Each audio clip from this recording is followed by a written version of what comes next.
This video is brought to you by my lovely patrons over at Patreon, where just $1 a month will get you access to exclusive content like my deleted videos archive. Plus, you'll be added to my new patron-only Discord server, where I'll be hanging around and chatting with people for a while after this video is released.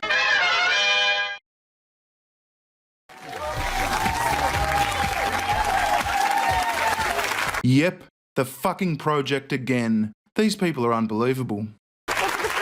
For the past 3 weeks, Greens Senator Sarah Hansen-Young has been embroiled in an ugly fight against her parliamentary colleague, Senator David Leyonhjelm. No, for the past 3 weeks, Greens Senator Sarah Hansen-Young has been feigning outrage and demanding a public apology from Liberal Democrat Senator David Leyonhjelm for some comments that really don't warrant an apology. If you haven't been following this saga, here's a quick rundown.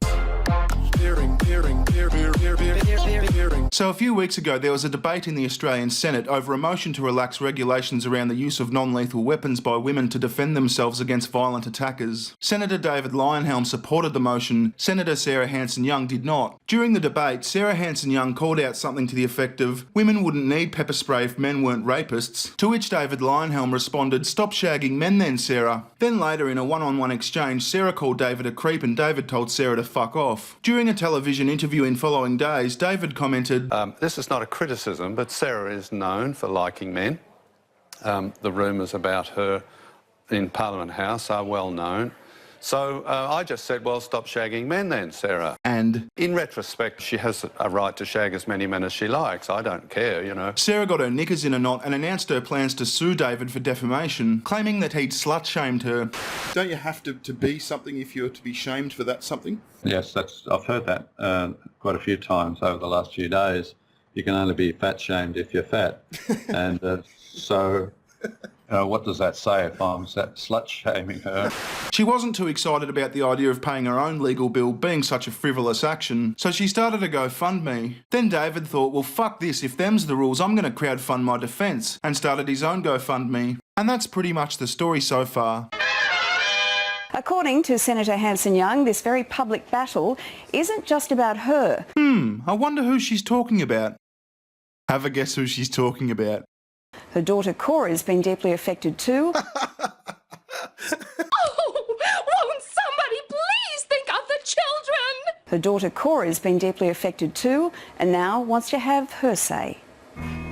It dominated news headlines across the country as the political turned very personal. I just said, well, stop shagging men then, Sarah. You think they're all rapists, why would you shag them? They really love to edit for emotional effect, don't they? We know that we're supposed to feel sorry for Sarah because we can hear a despair track in the background. And we know that David's comments were shocking and offensive because of the sudden zoom effect and the reverse symbol leading to a kick drum. Shocked, I told him that he was a creep. His reply was to tell me to off. In the ugly row that followed, both sides refused to back down. The result, an impending defamation action brought by Senator Hansen-Young against Senator Leyonhjelm. Sarah, why did you decide to take this action? Well, I think it's that no woman deserves to be bullied and intimidated and disrespected because of who they are. Well, you weren't bullied or intimidated, and I don't really see how you're disrespected either. And even if you were, it wasn't because of who you are, it's because of what you said. And what David Leyonhjelm has suggested is that I'm a promiscuous woman, so therefore I shouldn't be taken seriously. This is not a criticism, but Sarah is known for liking men. The rumours about her in Parliament House are well known. The Senate chamber, the House of Representatives chamber, the chamber of public discourse in politics over this 10 years has gotten worse. Over the years, I've tried to ignore the mutterings, the rumour mill. Did you hear she slept with such and such? Oh, I heard that was a good night, Sarah. Oh, you're tired today. So there have in fact been rumours about Sarah liking men around Parliament over the years. I'm struggling to see where the defamation occurred. It's an attack on my character. And as a politician, your character is everything. Where is the shame in a woman having multiple partners? It's not really a matter of whether somebody chooses to have that or not. It's that it's used to discredit them But Lisa, let me be really clear. It's also not true. It's true that there's rumours about it. There's every likelihood that Senator Leyonhjelm's side will want to present into the court former partners of yours. Are you prepared for your sex life to be held up for public scrutiny like that? The truth is, this has nothing to do with my sex life. It shouldn't have anything to do with... But that was the accusation. The accusation is that I shouldn't be taken seriously. Well, she must be hearing things, because David Leyonhjelm never said or suggested she shouldn't be taken seriously. Anyway, let's get to the part where she uses her 11-year-old daughter to try and muster up some sympathy. Sarah is a single mum. She's incredibly close to her daughter Cora, who's been sharing her pain. Oh, no. How much do you know about what's going on with Mum at the moment and the court action?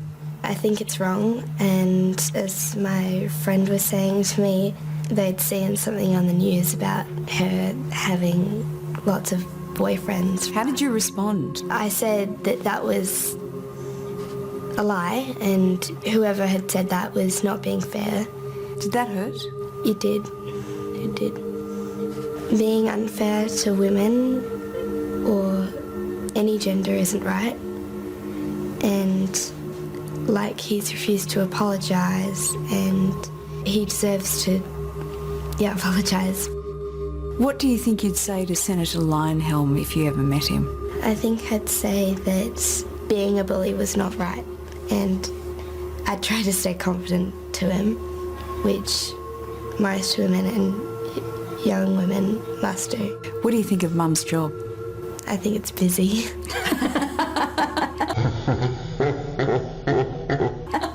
What do you see as the downside of Mum's job? I see it as, well, what's happening right now in the chamber, debates not going the fair way, but I think she should be proud of it, and I think she's doing really well. Thank you, darling. Well, that was disgusting. Maybe leave your kid out of your ridiculous legal battles, especially when they're about how much dick you take. Sarah says she's not motivated by money. She plans to donate to charity if she wins. Well, if she was to win, then she probably wouldn't have any legal expenses, and holding on to the 60 grand she crowdfunded might look a bit shady, but no mention of the GoFundMe campaign here. Instead, she wants to set an example for her daughter and women everywhere. We need more women in politics. No, we need more people who want to go into politics in politics. If a woman wants to go into politics, then great, shoot for the stars. That's why I've got to do this. Senator Leyonhjelm has indicated he will strenuously defend the allegations in court, Good on him. I hope she gets laughed out of court. so there'll no doubt be some rough days ahead. This is a really important conversation for Australia to be having. And in that way, I feel like I'm already winning. Well, aren't you a winner? Anyway, don't forget to catch the Incredible Salt Mine podcast coming up at 7 p.m. Central Time. We're going to be live on Count Dankula's channel this week. Then it'll be uploaded to the Incredible Salt Mines channel. I'll see you there. Recession, recession.